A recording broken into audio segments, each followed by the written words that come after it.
திருத்தணியில் ட்ரெயினில் வந்து ஒரு பையன் சார் ரீல்ஸ் எடுக்கிறேன்னு சொல்லிட்டு 17 வயசு பையன் அவனை போட்டு ஒரு 4 பேர் சேர்ந்து கத்தி எடுத்து வெட்டுற மாதிரி பண்றானுங்க. அந்த பையன் என்னன்னு செய்யறானுங்கன்னே புரியல. அவனை இட்டுக்குன்னு போய் ஒரு ரயில்வே குவார்டர்ஸ் கிட்ட எடுத்து அவனை நிக்க வச்சுக்கின்னு வெட்டுறான். தலையில வெட்டுறான், கையில வெட்டுறான், காலில் வெட்டுறான், கழுத்துல வெட்டுறான், முதுகுல வெட்டுறான், வயிற்றுல வெட்டுறான். வெட்டு வெட்டி போட்டானுங்க. அவனை என்ன பண்றோன்னு தெரியல. ஒரு உயிர் துடிக்குதேன்னு தெரியல, ரத்தம் கொட்டுதேன்னு தெரியல. கெஞ்சா போத அவன் தலையில ஏறி போகுது. இந்த நாட்டை நாசப்படுத்தி வச்சிருக்கிறானுங்க.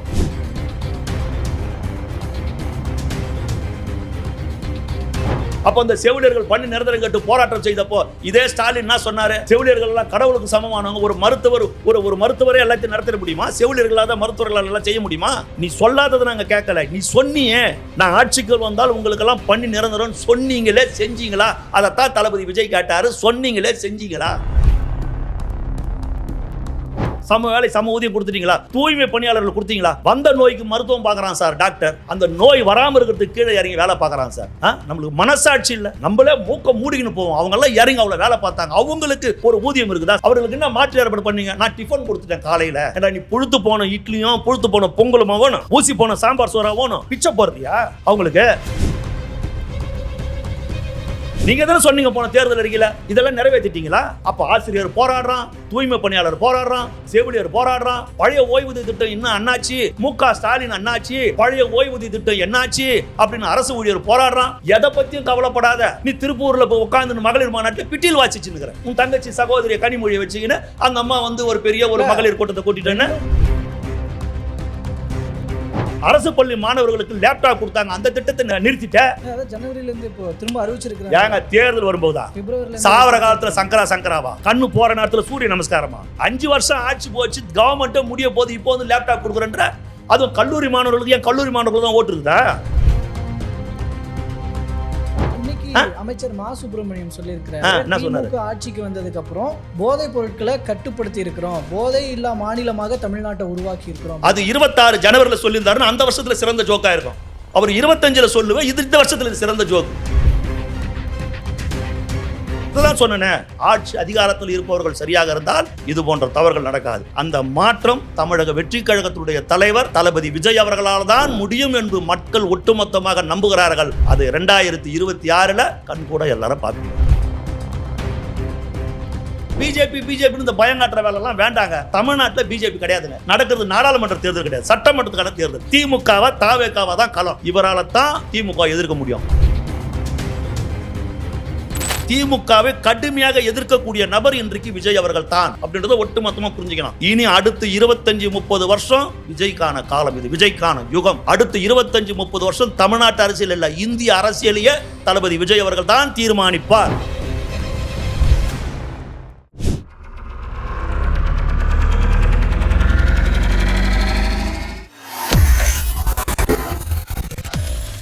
வேலை வேண்டுமா? ப்ளூ ஓஷன் இருக்கிறது. 10th 12th டிப்ளமோ டிகிரி படித்தவர்களுக்கு உணவு, தங்குமிடம், இஎஸ்ஐ, பிஎஃப் இன்சூரன்ஸ் உள்ளிட்ட சலுகைகளுடன் அனுபவத்திற்கேற்ற நல்ல சம்பளம் 15,000 முதல் 30,000 வரை. பெண்களுக்கு முன்னுரிமை. 2,000க்கும் மேற்பட்ட வேலை வாய்ப்புகள் உள்ளன. இப்போதே தொடர்பு கொள்ளுங்கள். Blue ocean.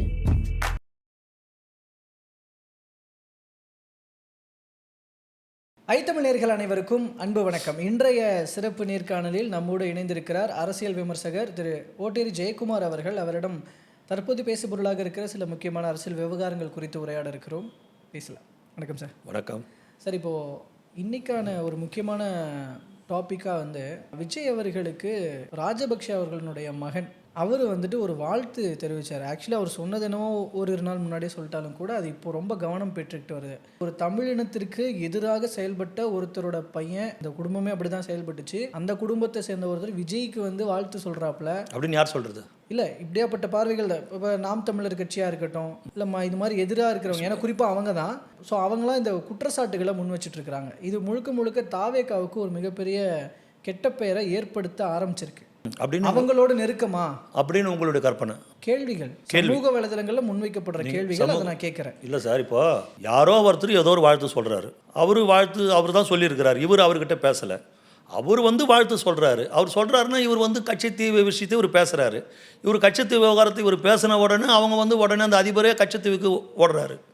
விஜய் அவர்கள் பேசினோன்னு கட்சித்துக்கு அதிபரை ஓடுற அளவுக்கு நிலைமை இருக்குது. ஆக அவர் வாழ்த்து சொல்கிறாரு. அதுக்கு எனக்கு ஒன்றும் புரியல. இவர் சொல்லி அவர் சொன்னாரா? கிடையாதுல்ல. அவர் சொன்னார். அவர் ஏன் சொன்னார்? அவர் ஏதோ ஒரு குழப்பம் வரணும். அவருடைய முதலாளிகள் யாருன்னா இருப்பாங்க இங்கே. ஏன்னா ஈழத்தில் இனப்போர் நடந்ததுக்கப்புறம் 1.5 லட்சம் தமிழ் சொந்தங்களை கொன்று குவிச்சு நாசப்படுத்தி தமிழ் பெண்களை கற்பழித்து மார்பைகளை அறுத்து போட்டு சொல்லன்னா துன்பங்களையும் கொடூரங்களையும் செய்தது அன்றைக்கு இருந்த சிங்கள இனவாத அரசு. அவ்வளவு பெரிய கொடுமைக்கு பிறகும் அந்த இரத்த கரை கூட அவர்களுடைய கைகளிலே காயவில்லை. அவர்களுக்கு கை குலுக்குவதற்கு அங்கே சென்றாங்க பாரு இலங்கைக்கு. கனிமொழி, டிஆர் பாலு, திருமாவளவன் இவங்கெல்லாம் இப்போ கை குலுக்குனாங்க பாரு ராஜபக்சேவுக்கு. விருந்து சாப்பிட்டாங்க பார். அது எப்படி தான் அந்த தொண்டையில் அவங்களுக்கு அந்த சாப்பாடு இறங்குச்சுன்னு தெரியல. விருந்து சாப்பிட்டாங்க பார். சரிங்களா? பரிசு பெட்டி சார். அதனால தான் சார் சொல்கிறேன், எந்த முதலாளி இங்கே இருக்கிற நல்லா புரிஞ்சுங்க, அன்னைக்கு பரிசு பெட்டி வாங்கினது யார் ராஜபக்சே கிட்ட? இப்போ திமுக சொல்லி தான் ஒரு வாழ்த்து சொல்லியிருக்கிறார். இருக்கலாம். எந்த முதலாளி சொல்லி யார் பரிசு பெட்டி வாங்கினது? என் இனத்தை அழித்த உங்ககிட்ட எனக்கு என்னடா பேச்சு? என் இனத்தை அழித்தவன் நீ, என் இன மக்களை கொன்று குவித்தவன் நீ. உன்னோடு எனக்கு என்ன பேச்சு? நீ கொடுக்குற பரிசு பொட்டியை அந்த பொட்டியை தூக்கி அப்படியே அவன் மண்டியில் அடிச்சிருக்க தேவையா? அதுதானே சார் வீரம். இப்போ இந்திய இலங்கை ஒப்பந்தம் பண்ணுறதுக்கு ராஜீவ்காந்தி போகிறாரு. ராஜீவ்காந்தி போகிறப்போ அணிவகுப்பு மரியாதை நடக்குது. கப்பல் படை லைனாக நிற்கிறான். ஒரு கப்பல் படையில் இருக்கிற ஒரு சிப்பாய் என்ன பண்ணுறான்? இந்திய இலங்கை ஒப்பந்தத்தை போட்டு என் நாட்டை அடிமைப்படுத்துவதற்கு நீ வந்திருக்கிறியான்னு சொல்லி அவன் கையில் இருக்கிற துப்பாக்கியை திருப்பி ராஜீவ்காந்தி மண்டியில் அடித்தான்ல. அவர் விலகி ஓடிட்டார். அவர் கழுத்தில் பட்டுது அந்த அடி. ஆனால் ஒரு நாட்டினுடைய பிரதமரை தாக்குனா நம்மளுக்கு எப்பேற்பட்ட விளைவுகள் பின் விளைவுகள் ஏற்படும் தெரிஞ்சு அவன் பண்ணது அவன் நாட்டுக்காக. இப்போ என் இன மக்களை 1.5 லட்சம் பேரை கொன்று குவித்தான். என் சகோதரிகளை கற்பழிச்சு நாசம் பண்ணான். என் இனத்தையும் அழிச்சான். அந்த இன துரோகி நிற்கிறான். உங்கள் கைக்கு வாட்டமாக நிற்கிறான். அவங்ககிட்ட போய் பொட்டி வாங்குறீங்களே, பரிசு பொட்டி வாங்குறீங்களே, புரியுதுங்களா? அப்படி அந்த முதலாளி சொல்லி எது நடந்ததோ சார்? இதெல்லாம் ஒரு விஷயமா சார் அரசியல் காலத்தில்? இது ஒரு தேவையில்லாத ஒரு விஷயம் இல்லை. நீங்கள் ஆனால் இவ்வளோ பாயிண்ட் இதெல்லாம் சொல்கிறீங்கல்ல, மக்கள் எப்படி பார்க்க மாட்டாங்க? மக்கள் எப்படி பார்ப்பாங்க? என்ன அவரு விஜய், ஏன்னா மக்களுக்கு அவங்க நம்ம சொந்தங்களை கொன்று குவிச்சாங்கன்றது தெரியும். ஆமாம். ஆனால் இப்போ இவருக்கு வாழ்த்து சொல்கிறோம் உள்ளுக்குள்ள அதெல்லாம் அது எப்படி சார்? ஏன் சார் நேருக்கு நேரு போய் இல்லை சார், நேருக்கு நேரு போய் கை கொடுக்குறாங்க, நேருக்கு நேரு சிரிக்கிறாங்க. வாட் மிஸ்டர் திருமாவளவன், சண்டை நடக்கும்போது நீங்கள் வரல, நீங்கள் வந்திருந்தீங்கன்னா உங்கள் ஃப்ரெண்டோடு சேர்ந்து நீங்களும் கிளம்பியிருப்பீங்க அப்படின்னு சொல்லிட்டு ராஜபக்சே சொல்கிறாரு. ஐ அண்டர்ஸ்டுட் சார் ஒரு சிரிச்சின்னு சொல்கிறாரு. இவ்வளவும் இவங்க பண்ணிட்டு வந்தாங்க. அப்போல்லாம் மக்கள் ஏன் சார் எது மக்கள் பார்க்கணும்? என் இன மக்களை கொன்று குவித்தவங்கிட்ட போய் பரிசு பெட்டி வாங்குறீங்க, அவனுக்கு கை குலுக்குறீங்க, கட்டி பிடிக்கிறீங்க, இன துரோகிங்க நீங்கள். சொல்ல அவன் எவனோ ஒருத்தன் வந்து வாழ்த்து சொன்னான். இதை ஒரு அரசியல் களமா சார்? இன்னைக்கு நாட்டில் நடக்கிற பிரச்சனை என்ன, தமிழ்நாட்டில் என்ன பிரச்சனை நடக்குது, அதைத்தான் சார் பார்க்கணும். விஜய் அவர்களை வந்து இவங்க எப்படி எந்த வலையை போட்டாலும் அதில் ஒன்றும் அவர் சிக்கிற ஆள் இல்லை சார். அவர் வந்து சுறா, புரியுதுங்களா? அவர் எல்லாத்தையும் கீழே அறுத்து போட்டு வெளியே வருவார். இவங்க வலையை பின்னனாலும் அதெல்லாம் ஒன்றும் நடக்காது, மக்கள் மத்தியில் எடுபடாது. இப்போது இதில் பிரவீன் சக்கரவர்த்தி அவர்கள், நம்ம திமுக பற்றி பேசுறதுனால நான் இதுக்கு வரேன். பிரவீன் சக்கரவர்த்தி அவர்கள் வந்து ஒரு டேட்டாவை ஒன்று மேற்கோள் காட்டுறாரு. இங்கே தமிழ்நாடு வந்து நிலுவைக் கடன் அதிகமாக இருக்கிற மாநிலமாக தமிழ்நாடு இருக்குது. உத்தரப்பிரதேசத்தை விட அதிகமான நிலுவைத் தொகை வச்சிருக்கிறீங்க, உண்மைதான் அப்படிங்கிற விஷயத்தை மேற்கோள் காட்டுறாரு. உடனே இங்கே இருக்கிற காங்கிரஸ் தலைவரே கூட, செல்வ பெருந்தகை அவர்களே கூட அவரை RSS பின்னால் இருந்து இயக்குகிறது அப்படிங்கிறாரு. செல்வ பெருந்தகை பின்னாடி இருந்து யார் இயக்குது? திமுக சார். செல்வ பெருந்தகை பின்னாடி இருந்து யார் இயக்குறது? செல்வ பெருந்தகை ஒரிஜினல் காங்கிரஸ்காரனா? ஒரிஜினலோ இடையில வந்தாரு. இப்ப தலைவர் நான் என்ன கேக்குறேன், செல்வ பெருந்தகை யார்? செல்வ பெருந்தகை வந்து பிரவீன் சார் அப்படிதானே நடப்பாரு. என்ன சொல்லிது காங்கிரஸ் தலைமை? அப்போ பிரவீன் சக்கரவர்த்தியை போய் தளபதி விஜய் அவர்களை பார்க்க சொல்லி சொன்னது யாரு? யார் சொல்லி பார்த்தாரு? அவரே தான் பார்த்திருக்காரு. அப்ப ஏன் அவர் மேல நடவடிக்கை எடுக்கல? கட்சி விரோதமாக தானே இப்போ பார்த்தாரு. நீங்கள் சொல்ல வரீங்க, எதுக்கு அவர் மேலே நடவடிக்கை எடுக்கல? அவர் சொன்னதில் என்ன தப்பு? உண்மையாக தானே சொல்கிறாரு. ஒரு காலத்தில் 10-15 ஆண்டுகளுக்கு முன்னாடி தமிழ்நாட்டை விட 3 மடங்கு அதிகமாக கடன் வாங்கியிருந்த உத்தரப்பிரதேச மாநிலம் ஒரு 15 ஆண்டுகளுக்கு முன்னாடி நம்மளை விட 3 மடங்கு கடன் வந்து அதிகம். இன்றைக்கு உத்தரப்பிரதேசம் தாண்டி நம்ம தமிழ்நாட்டில் கடன் வாங்கியிருக்கிறோம். இன்னைக்கு ஊபி இந்தியாவிலேயே கடன் வாங்கியதில் நம்பர் 1 மாநிலம் எதுனா தமிழ்நாடு தான். ஊபியுடைய மக்கள் தொகைன்னா 24-25 கோடி, நம்ம 8 கோடி, நம்மளை விட 3 மடங்கு பெரிய மாநிலம். அவனை விட நம்ம அதிகமாக கடன் வாங்கியிருக்கிறோம். இன்னைக்கு எவ்வளோ கடன் வாங்கியிருக்கிறோம்? இவர் ஸ்டாலின் அவர்கள் பொறுப்பேற்றார் பாரு, முத்துவேல் கருணாநிதி ஸ்டாலின், அவர் சொன்னதில் இருந்து இந்த நிமிஷம் வரையில் கிட்டத்தட்ட 5 லட்சம் கோடி கடன் வாங்கியிருக்கோம். அதுக்கு முன்னாடி எவ்வளோ கடங்குது? ஒரு 4.5 லட்சம் கோடி கடங்குது. அந்த 4.5 லட்சம் கோடி எவ்வளோ காலமாக இருக்குது? 1952 இருந்து 2021 வரைக்கும் இருக்குது. கிட்டத்தட்ட 69 வருஷம் பெருந்தலைவர் காமராஜர், பக்தவட்சலம், பேரறிஞர் அண்ணா, கலைஞர் கருணாநிதி, புரட்சித் தலைவர் எம்ஜிஆர், புரட்சித் தலைவர் அம்மா, எடப்பாடி பழனிசாமி, ஓ பன்னீர்செல்வம், இத்தனை முதலமைச்சர்கள் ஒட்டு மொத்தமாக வாங்கி வைத்த கடன் 4.5 லட்சம் கோடி. ஸ்டாலின் அவர்கள் மட்டுமே வாங்கியிருக்கிற கடன் 5 லட்சம் கோடி. ஆனா இதுக்கு இதான் கேட்கிறாரு. நான் சொல்லிடுறேன். அப்புறம் இது வந்து ஏன் இவ்வளவு கடன்? எதுக்காக அவ்வளவு கடன் வாங்கினாரு? வளர்ச்சி திட்டம். என்னப்பா வளர்ச்சி பண்ணிட்டீங்க? அதுதான் சொல்ல நான் என்ன வரேன். கேட்கிறேன்? கடன் வாங்குவது என்பது வளரும் மாநிலங்களுக்கான எந்த ஒரு வளர்ச்சி? குறியீடு. என்ன வளர்ச்சி? இன்னும் குறிப்பாக சார், நான் கேள்வியை அதான் சார் கேட்கிறேன். கேள்வியை முடிச்சுக்கிறேன் சார். கடன் வாங்குவது அப்படிங்கிறது வளரும் மாநிலங்களுக்கான ஒரு குறியீடு. குறிப்பாக தமிழ்நாட்டை பொறுத்த வரைக்கும் மத்திய அரசு ஒரு பாராமுகமாக செயல்படுகிறது. நிறைய மத்திய அரசுல இருந்து வர வேண்டிய காசெல்லாம் வரல. அப்படியாப்பட்ட சிச்சுவேஷன்ல இந்த மாநிலத்தை வளர்த்தெடுக்கணும்னு நினைக்கிற ஒரு அரசாங்கம் கடன் வாங்க வேண்டிய தேவை இருக்கு. சார், மத்திய அரசுக்கு எதிரான கவர்மெண்ட் பல முறை இருந்திருக்குது. புரியுதுங்களா? இதெல்லாம் வந்து இவங்க வந்து ஆட தெரியாதவன் கூடம் பத்தல தெரு கோணம்னு சொல்ற கதை. புரியுதுங்களா? வளர்ச்சி திட்டம் இவர் என்ன பெரிய வளர்ச்சி? பெருந்தலைவர் காமராஜர் பண்ணாத வளர்ச்சி தமிழ்நாட்டில் இவங்க பண்ணிட்டாங்களா? பெருந்தலைவர் காமராஜர் ஆட்சியில் தான் ஓடி விழுந்தால் உயர்நிலை பள்ளி, தடுக்கு விழுந்தால் தொடக்கப்பள்ளின்னு நாடு முழுவதும் கல்வி கூடங்களை கட்டினார். மதிய உணவு திட்டத்தை கொண்டு வந்தார்.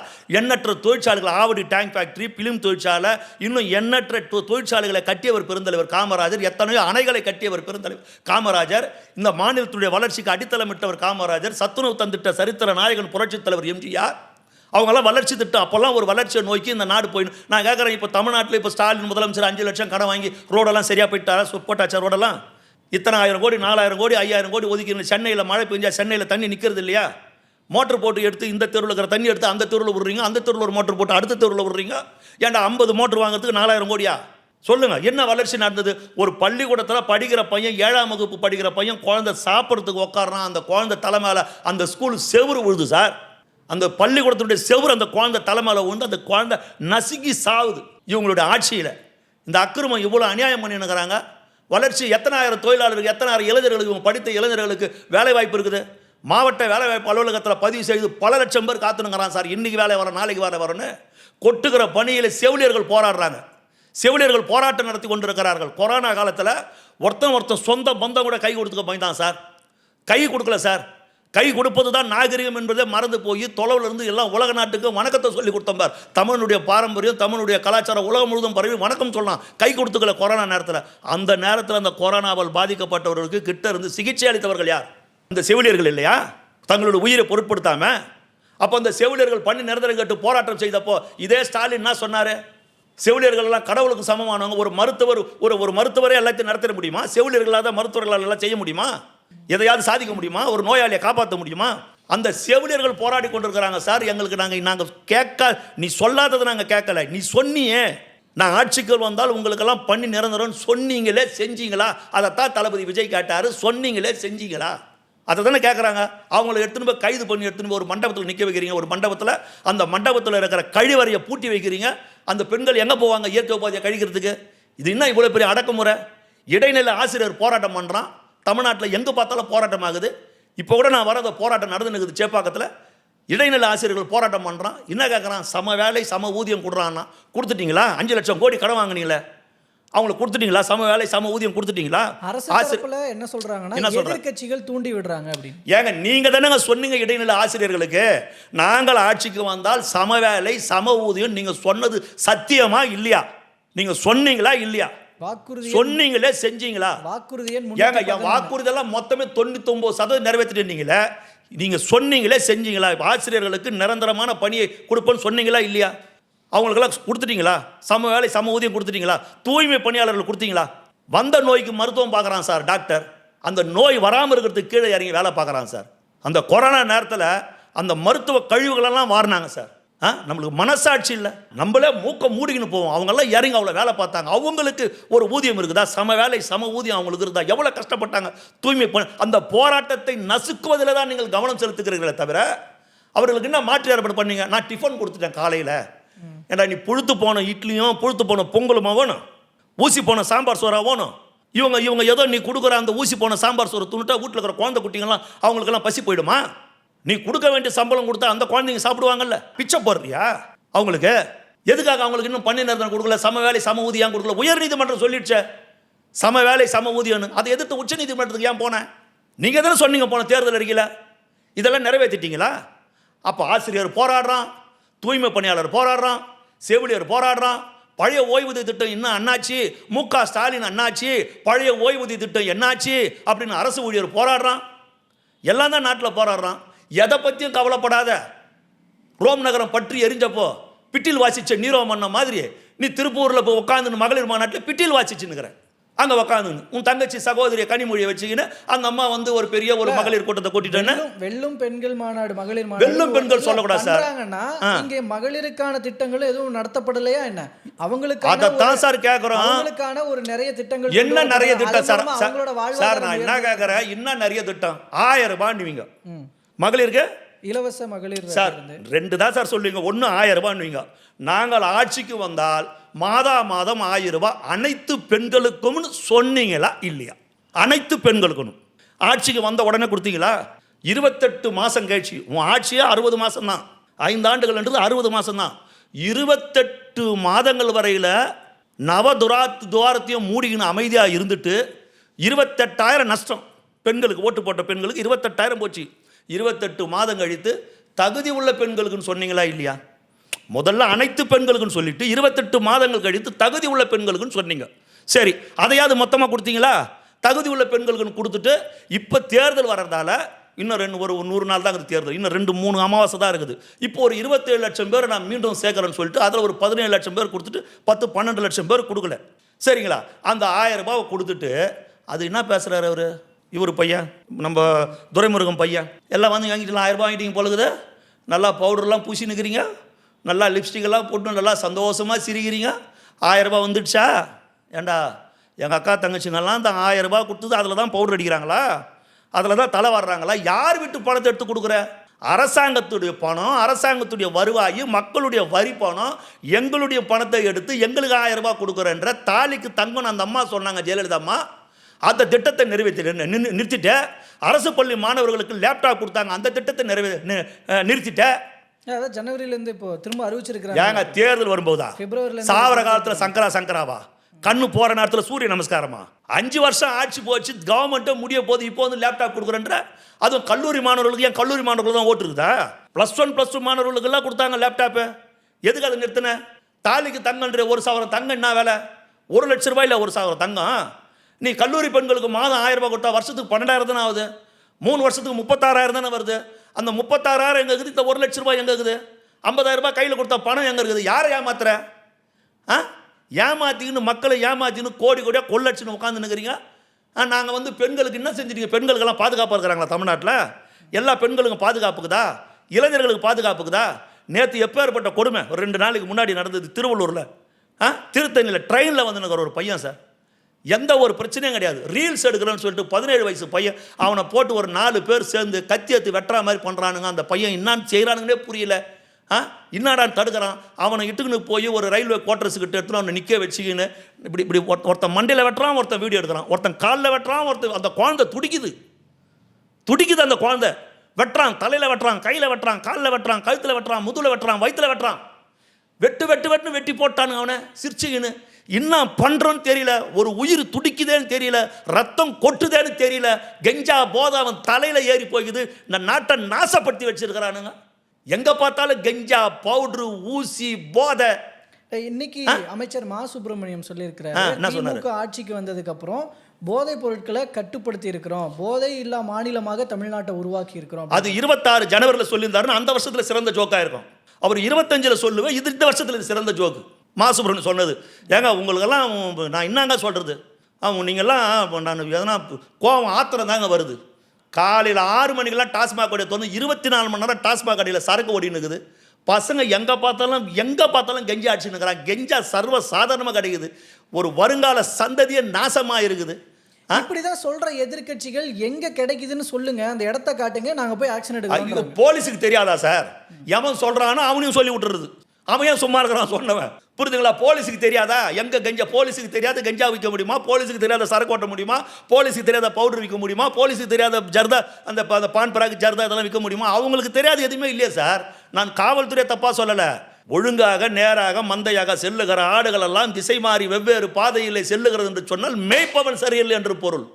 கடமை கண்ணியம் கட்டுப்பாடு தவறாத ஸ்காட்லாந்துக்கு இணையாக இருந்த தமிழ்நாட்டுடைய போலீஸ் நிலைமை இன்றைக்கு இவ்வளவு கேவலமாக இருக்குதுன்னா ஆட்சி அதிகாரத்தில் சரி இருப்பவர்கள் சரியில்லை என்று அர்த்தம். அதிகாரம் சரியில்லை, மேய்ப்பவன் சரியில்லை, குற்றம் அங்கே இருக்குது, தப்பு பண்ணுறவன் நீங்கள். புரியுதுங்களா? இப்போ ஜனவரி 2ஆம் தேதி வைகோ வந்து ஊர்வலம் விடுறாரு, நடைப்பயணம். எதுக்கு? போதையை ஒழிக்கிறதுக்கு. துவக்கி வைக்கிறது யாரு? ஸ்டாலின். ஏண்டா இதை விட உங்களுக்கு நான் கேட்குறேன், தமிழ்நாட்டு மக்கள்னா எப்படி தான் நினைக்கிறீங்க? திருடையவனே திருடன் கத்தின்னு ஓடுற மாதிரி, கொலை செய்தவனே கூட்டத்தோடு கூட்டம் வந்து உட்கார்ந்து கொண்டு ஒப்பாரி வைப்பது போல, திருடங்கிட்டே சாவியை கொடுக்குற மாதிரி. தமிழ்நாட்டை ஆள்றவங்க நீங்கள், ஆட்சியில் இருப்பவங்க நீங்கள், அதிகாரத்தில் இருக்கிறவங்க நீங்கள், இதெல்லாம் கட்டுப்படுத்த வேண்டியவங்க நீங்கள். இவ்வளோ நாசமாக இருக்குது. ஒரு பள்ளிக்குள்ளே 9ஆம் வகுப்பு படிக்கிற பசங்களாம் பிராந்தியை கையில் ஊற்றி குடிக்கிற அளவுக்கு நாடு நாசமாகி போயிருக்குது. இதை தான் சார் மூதறிஞர் ராஜாஜி கொட்டும் மழையில் கோபாலபுரம் வீட்டுக்கு போய், எப்பேற்பட்ட ஒரு மூதறிஞர் ராஜாஜி, இந்தியாவினுடைய கடைசி கவர்னர் ஜெனரல், மவுண்ட் பேட்டன் பிரபு நம்ம கிட்ட சுதந்திரத்தை கொடுத்துட்டு போகும்போது அவர் தான் முதல் கவர்னர் ஜெனரல். கொடுத்துட்டு போகும்போது ராஜாஜி கிட்ட அப்போ ஜனாதிபதின்ற பதவி கிடையாது. ஏன்னா நாடு அப்போ குடியரசு ஆகலை. 1950 ஜனவரி 26 தான் அந்த நாடு குடியரசு ஆகுது. இந்தியாவினுடைய கடைசி கவர்னர் ஜெனரல் மூதறிஞர் ராஜாஜி, மகாத்மா காந்தியினுடைய சம்பந்தி, அந்த தமிழ்நாட்டுடைய முதலமைச்சராக இருந்தவர் மூதறிஞர் ராஜாஜி. 1971 கருணாநிதி சாராய கடையை கொண்டு வர, மதுவை கொண்டு வருகிற போது கொட்டு மழையில் கொடைபிடித்துக் கொண்டு கோபாலபுரம் இல்லத்துக்கு போய் கலைஞரின் கைகளை பிடித்துக் கொண்டு சொன்னார், கருணாநிதி, இந்த படுபாதகத்தை மட்டும் செய்து விடாதே, தமிழ்நாட்டுக்குள் சாராய கடைகளை கொண்டு வந்து விடாதே. ஏனென்று சொன்னால் 1937 பூரண மதுவிலக்கை அறிவித்தவர் ராஜாஜி. 37 கருணாநிதி 71 முதலமைச்சராக இருக்கிற வரைக்கும் தமிழ்நாட்டில் சாராய கடை, மது கடை கிடையாது. இந்த தவறை செஞ்சிடாதுன்னு கையை பிடிச்சின்னு கஞ்சினார் சார். இப்பேற்பட்ட அக்கிரமம் நடந்திருந்தா அன்னைக்கு திறந்து வச்ச புண்ணியவாங்க இவங்க தான் திறந்து வச்சாங்க 71. அதுக்கப்புறம் அது ஜகஜோதியாக வளர்ந்து இன்னைக்கு தமிழ்நாட்டில் விரல் விட்டு எண்ணெல்லாம் குடிக்காதவங்கள, சரி குடி கூட ஏதோ ஓய்ஞ்சு போச்சு குடிக்கிறான்னு பார்த்தா இன்னைக்கு கஞ்சா பவுடர்னு நாசமாக போச்சு சார் எல்லாமே. அதை தான் சொன்னேனே, ஆட்சி அதிகாரத்தில் இருப்பவர்கள் சரியாக இருந்தால் இது போன்ற தவறுகள் நடக்காது. அந்த மாற்றம் வேண்டும் என்று தான் தமிழ்நாட்டு மக்கள் எதிர்பார்க்கிறார்கள். ஏன்னா ரொம்ப பார்த்துட்டாங்க, இவங்க இப்படியே நம்மளை ஏமாத்தினுங்கிறாங்க, இவங்க இப்படியே கொம்பு சுற்றுறாங்க, இவங்க இப்படியே நம்ம காதில் பூ சுற்றினுங்கிறாங்க ரொம்ப காலமானதை மக்கள் புரிஞ்சுக்கிறாங்க. அந்த மாற்றம் வேண்டும் என்னும்போது அந்த மாற்றம் தமிழக வெற்றி கழகத்தினுடைய தலைவர் தளபதி விஜய் அவர்களால் தான் முடியும் என்று மக்கள் ஒட்டுமொத்தமாக நம்புகிறார்கள். அது 2026 கண்கூட எல்லாரும் பார்ப்பீங்க. ஓகே, நான் நிறைவு பகுதிக்கு வரேன். நிறைவான ஒரு கேள்வி. நீங்கள் சொல்வது போல் அத்தகைய மாற்றம் ஏற்படணும் அப்படின்னா அது தமிழக வெற்றி கழகத்தால் தனித்து மட்டுமே நிகழ்த்தி காட்டிட முடியாது. கூட்டணியில் சில இம்பார்ட்டன்ட் கட்சிகள்லாம் தேவை சார். கூட்டணிக்கு வரவங்க வரலாம். ஒன்று கேட்டுங்க சார், இல்லை எப்படி அமைய போகுதுன்னு நான் கேட்குறேன். உங்களுக்கு எல்லாமே பார்த்துக்கிட்டு தான் இருப்பீங்க, நீங்கள் ஒரு ஜேர்னலிஸ்ட், எல்லாம் பார்த்துக்கிட்டு தான் இருப்பீங்க. கூட்டணி அமைய வேண்டிய நேரத்தில் கரெக்டாக அமையும். காங்கிரஸ் கட்சி பேசுதுன்றாங்க, ஓபிஎஸ்சி டிடிவெல்லாம் பேசுகிறதா சொல்கிறாங்க, பாமக அன்புமணிலாம் வெயிட்டிங் எல்லாம், அதெல்லாம் கூட்டணி, அதெல்லாம் வந்து கட்சி தலைவர், அவர் தமிழக வெற்றி கழகத்தினுடைய தலைவர் வந்து அவர் வந்து பார்த்துக்குவார். அவங்க வந்து அணியாக வருவாங்களா தனியாக வருவாங்களான்றது அவரே சொல்லியிருக்கிறார். நம்ம தனியாக வந்திருக்கிறோம், நம்ம மக்கள் என்ற அணியோடு தானே வந்திருக்கிறோம். இப்போ கூட சஸ்பென்ஸ் வச்சு பேசுகிறாரு. சஸ்பென்ஸ் எல்லாம் லைஃப்பில் கிக் இருக்காது, அதையும் அவர் பேசியிருக்கிறார். என்னை பொறுத்தவரையில் விஜய் எக்ஸ்பிரஸ் புறப்பட போகுது. இந்த வண்டி செஞ்சாஜ் கோட்டையில் தான் நிற்க போகுது. கோட்டை கொத்தளத்தில் இதுதான் கொடியாற்ற போகுது. ஏறுறவன் சீக்கிரம் ஏறிக்கோ, வண்டி புறப்பட போகுது. 2026 மகத்தான வெற்றியை இது சந்திக்க போகுது. தமிழ்நாட்டு அரசியலில் மிகப்பெரிய புரட்சி நடக்க போகுது 2026. புரியுதுங்களா? ஏறுறவங்க ஏறிக்கணும், இதுதான் என்னுடைய கருத்து. ஓகே, பார்க்கலாம் பொறுத்திருந்து. அந்த வண்டி பாஜக பற்றி மட்டும் ரொம்ப அட்டாக் பண்ணி பேச மாட்டேங்குது. அதெல்லாம் இவங்க எப்பவும் திமுக வந்து அங்கே பாரு அந்த குழந்தைங்களுக்கு நிலா விட்டுரு சோறு விட்டுறாங்களா, அதோ பாரு இதை பாரு, இந்த மாதிரி இல்லாத கதையெல்லாம் சொல்லிக்கின்னு இந்த ஏமாத்தத்தில் ரொம்ப கை தந்தவங்க ஆகும். இவங்க வந்து இந்த சபரிமலை சீசன் மாதிரி சில சீசன் இருக்குது திமுக கிட்ட. இந்திய எதிர்ப்பு சீசன், இலங்கை தமிழர் சீசன், காவிரி பிரச்சனை சீசன், இதெல்லாம் முடியாமையே பார்த்துக்குவாங்க அவங்க. இப்போ இலங்கை தமிழர் விவகாரம் முடிஞ்சிடுவாங்க, அது பேசுறதில்ல. சரிங்களா? இதெல்லாம் முடியாதே, அதை கரண்ட்லேயே வச்சு நிற்பாங்க. எப்பெல்லாம் இவங்களுக்கு பிரச்சனை வருதோ அப்போல்லாம் இதை எடுத்துக்குவாங்க, அப்போல்லாம் ஒன்று எடுத்துக்குவாங்க. அந்த மாதிரி தமிழ்நாட்டில் ரோடு சரியில்லை, அதில் காக்காத பிஜேபி உள்ளே வந்துடும். தமிழ்நாட்டில் விலைவாசி, அதில் காக்காத பிஜேபி உள்ளே வந்துடும். பெண்களுக்கு பாதுகாப்பு இல்லையா, யூனிவர்சிட்டிக்குள்ளே கெடுக்கிறாங்க, அதெல்லாம் பேசாத பிஜேபி உள்ளே வந்துடும். சும்மா இந்த பிஜேபின்னு இந்த பயங்காட்டுற வேலைலாம் வேண்டாங்க. தமிழ்நாட்டில் பிஜேபி கிடையாதுங்க. நடக்கிறது தமிழ்நாடு சட்டமன்றத்துக்கான தேர்தல், நல்லா புரிஞ்சுங்க. சட்டமன்ற தேர்தல் நடக்கிறது, நாடாளுமன்ற தேர்தல் கிடையாது, சட்டமன்றத்துக்கான தேர்தல். திமுகவா தாவேகாவா தான் களம். புரியுதுங்களா? புரட்சித் தலைவர் எம்ஜிஆருடைய தொண்டம், புரட்சித்தில் அம்மாவுடைய தொண்டம், ஒட்டுமொத்தமாக அண்ணா திமுக தொண்டை தாவேகா ஆதரிக்க தயாராயிட்டான். ஏன்னா இவரால் தான் திமுக எதிர்க்க முடியும். எடப்பாடியாருக்கு ஓட்டு போட்டால் ஓட்டு பிரிஞ்சிடும். ஓட்டு பிரிஞ்சிடும், திமுக வந்துடும். புரியுதுங்களா? அப்போ அது நடக்கக்கூடாதுன்னும் போது திமுகவை கடுமையாக எதிர்க்கக்கூடிய நபர் இன்றைக்கு விஜய் அவர்கள் தான் அப்படின்றத ஒட்டுமொத்தமாக புரிஞ்சுக்கணும். இனி அடுத்து 25-30 வருஷம் விஜய்க்கான காலம், இது விஜய்க்கான யுகம். அடுத்து 25-30 வருஷம் தமிழ்நாட்டு அரசியல் இல்லை, இந்திய அரசியலையே தளபதி விஜய் அவர்கள் தான் தீர்மானிப்பார். இதுதான் வரலாற்று உண்மை. பொறுத்திருந்து பார்க்கலாம் என்ன நடக்குது அப்படிங்கிறத. தற்போது இருக்கும் பல்வேறு நிகழ்வுகள் சார்ந்த உங்களோட பார்வையில் கருத்துக்களை பகிர்ந்து கொண்டமைக்கு நன்றிங்க சார். ரொம்ப நன்றி சார். தேங்க்யூ.